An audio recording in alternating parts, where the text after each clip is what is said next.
Shalom Ubracha, nous terminons aujourd'hui la Masechet Yibamot avec la Mishnah Zayin, la dernière Mishnah de ce Pérek et de cette Masechet. Amar Rabbi Akiva nous dit Ksheyaradeti le Naardea, lorsque je suis descendu dans la ville de Naardea, le Aber Hashana, c'est-à-dire pour le Hibour Hashana, pour rajouter un deuxième mois de Hadar à l'année, Matsati, j'ai rencontré Nechemia Ish Bet Deli, cet homme-là, Nechemia, cet homme de cet endroit, Bet Deli. Amarli, il m'a dit, Shamati, j'ai entendu, She'en Masim et Aisha Beretz Israël al Pied Echad el Rabbi Yehuda ben Baba. J'ai entendu qu'en Eretz Israël, il n'y avait que Rabbi Yehuda ben Baba qui permettait le témoignage d'un seul témoin pour permettre à une femme de se remarier. Donc j'ai entendu qu'on ne peut permettre à une femme de se remarier en Eretz Israël sur le témoignage d'un seul témoin que Rabbi Yehuda ben Baba. Ce n'est que Rabbi Yehuda ben Baba qui pense ainsi. Venometilo. Et donc dit Rabbi Akiva, je lui ai dit Kenadvarim, effectivement, c'est vrai, il n'y a que Rabbi Yehuda ben Baba. Amarli, alors cet homme, Nechemia Ish Bet Deli, m'a dit, Emor lahem mishmi, va leur dire en mon nom, Atem yodim shamedina meshubeshet begayasot, vous savez que le pays est dérangé par des armées. C'est-à-dire, vous savez bien que je ne peux pas me rendre chez vous au Beddin pour venir témoigner. Alors, toi, Rabbi Akiva, va leur dire en mon nom. Mais Kubalani, Rabban Gamliel Azaken, j'ai reçu, au nom de Rabban Gamliel Azaken, j'ai reçu un enseignement depuis Rabban Gamliel, le vieux, le premier Rabban Gamliel, chez Massim et Taïcha al Pied d'Echad, qu'on peut permettre à une femme de se remarier même s'il n'y a qu'un seul témoin qui dit que son mari est mort. Et lorsque, dit Rabbi Akiva, je suis venu et j'ai rapporté ces paroles-là devant Rabban Gamliel, cette fois-ci ce n'était pas Rabban Gamliel le Zaken le premier, c'était un de ses descendants, de ses petits-enfants, Samach lidvarai. Il était content, il s'est réjoui, Rabban Gamliel. Ve'amar, il a dit, Matzanu chavel Rabbi Yehuda ben Baba. Nous avons trouvé maintenant un ami,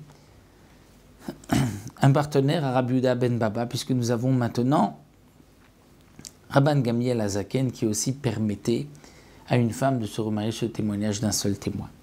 Mitoch Advarim, en parlant, Niska Rabban Gamliel s'est souvenu tout d'un coup, chez Nergou Arugim Betel Arza, que dans cet endroit, Tel Arza, il y avait eu beaucoup de morts, beaucoup de gens qui avaient été tués.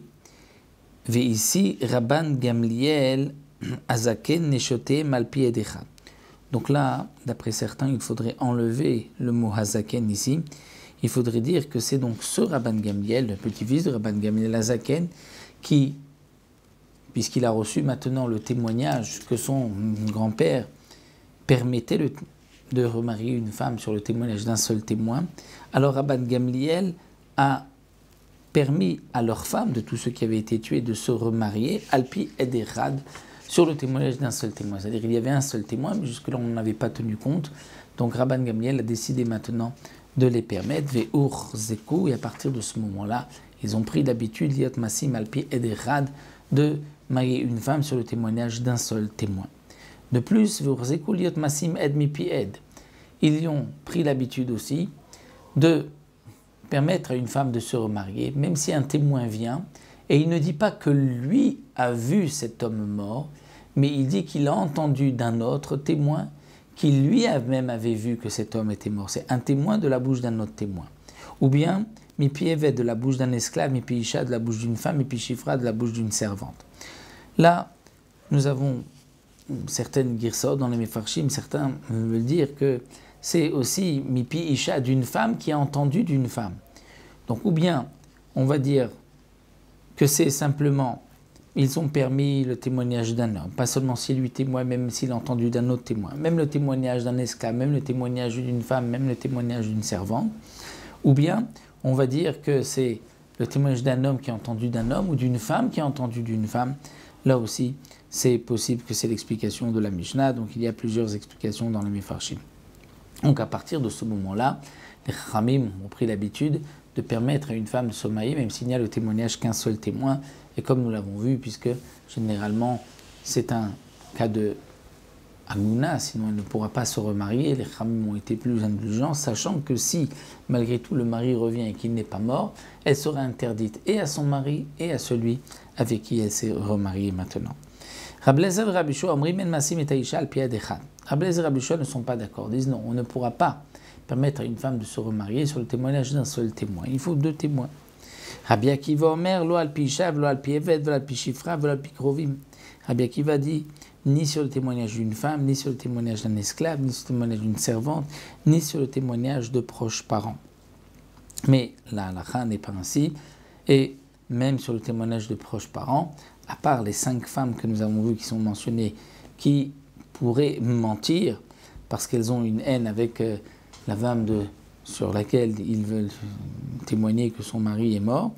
Donc à part ces 5 femmes-là, comme nous l'avons vu, on pourra croire un témoin, même une femme, même un proche parent. Amroulo, on lui a dit Rabbi Akiva, Maaseh bibnei Lévi. C'était le cas des enfants de Lévi, Shalchou les Tsoar Iratemarim, qui ont été dans la ville de Tsoar, ville de date. Vechala echad mem baderech, et un d'entre eux est tombé malade en chemin. Veviu bepunda, qui l'ont amené dans une auberge. Bechazaratam, lorsqu'ils sont revenus de Tsoar, Amro la pundakit, ils ont demandé à la femme, cette aubergiste qui était une non-juive, Aye Chaverinu, où se trouve notre ami? Amra Lahem, elle leur a dit, Met ou Kvartiv, il est mort, et je l'ai d'ailleurs enterré. Eh bien, Veissi ou Etishto, ils ont permis à sa femme de se remarier, bien qu'il n'y avait là que le témoignage que d'une seule personne, une femme et une non-juive. Donc, Amroulo, ils lui ont dit, Veloteine kohenet kepundakit, ils ont dit à Rabbi Akiva, toi tu dis qu'on ne peut pas accepter le témoignage d'une femme, même une juive. Il dit la kohenet, c'est-à-dire la femme kohenet ou la juive n'est pas moins que la pundakit, que cette aubergiste, que cette non-juive. Amar lahem, Rabbi Akiva leur a dit, l'ikshete pundakit ne menet.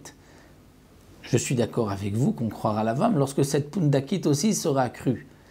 C'est-à-dire qu'elle non plus, on ne la croit pas. Alors comment se fait-il qu'ils avaient permis à sa femme de se remarier? C'est parce que à Pundakit, cette femme, cette aubergiste, leur avait aussi sorti son bâton, son sac, sa valise et le Sefer Torah qui était avec lui.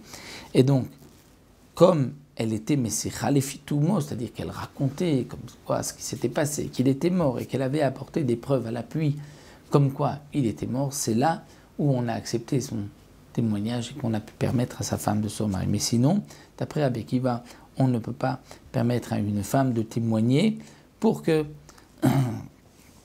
dire qu'un homme pour dire qu'un homme est décédé. Il est rapporté aussi dans le Tosfot Yom Tov que cette Pundakit, dit la Gemara, lorsqu'elle a vu arriver ces hommes-là, elle s'est mise à pleurer avant même qu'ils demandent où est notre ami. Donc c'était aussi une preuve que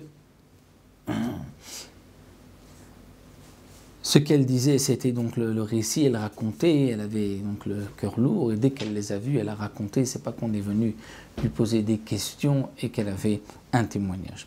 Donc là, nous avons terminé Masechet Yibamot. Nishlema Masechet Yibamot, ou Bezrat Hashem, nous commençons une nouvelle Masechet Ktuvot, Besiata Dishmaya.